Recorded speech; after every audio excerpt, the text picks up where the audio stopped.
দেখো মাছ ভাজার পর বেগুনগুলোকে ভেজে নেব সুন্দর করে, লাল লাল করে।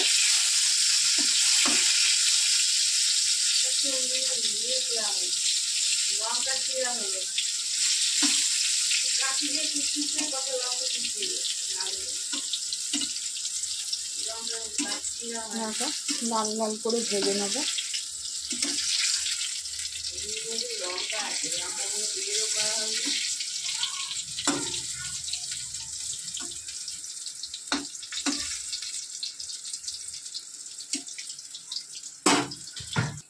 দেখো লাল লাল করে বেগুনগুলো ভাজা হয়ে গেছে, এবার নামিয়ে নেব।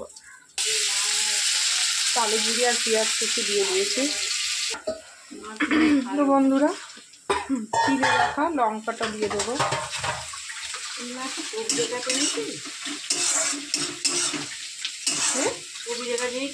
না না বাজার থেকে। বড় মাছ একটা প্লেটে রাখলে ফুল রাখে আমার লাগবে না, আমার একটু ঝোল বেগুন থাকলে হয়ে যায়। এবারে একটু লবণ দিয়ে দেবো। এই একটু বেগুনের ভাতে তুলে নিবে, আমি তো বললাম না দিয়ে দিই। একটু হলুদ দিয়ে দেবো।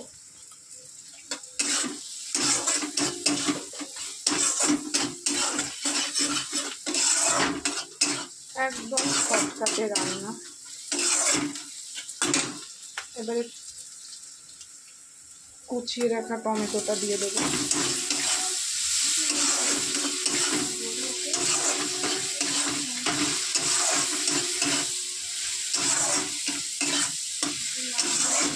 তো একবারে ভিডিওটা কন্টিনিউ করতে পারলাম না, আপনি আপ স্টোর ফুল হয়ে গেলে আমার আপনি আপ বন্ধ হয়ে যায়। অনেকে এই মাছ সর্ষে বাটা দিয়েও খায়, তো আর সর্ষে বাটা দিয়ে খাবো না, প্রচুর অম্বল গ্যাসের উপদ্রব আছে, তো সেই জন্য একদম লাইটভাবে করবো। এবারে আলুটা দিয়ে দেবো, কারণ আলুটা এর মধ্যে দিয়ে কষে নিয়ে জল দিয়ে দেবো। জল দিলেই হয়ে গেল। হ্যাঁ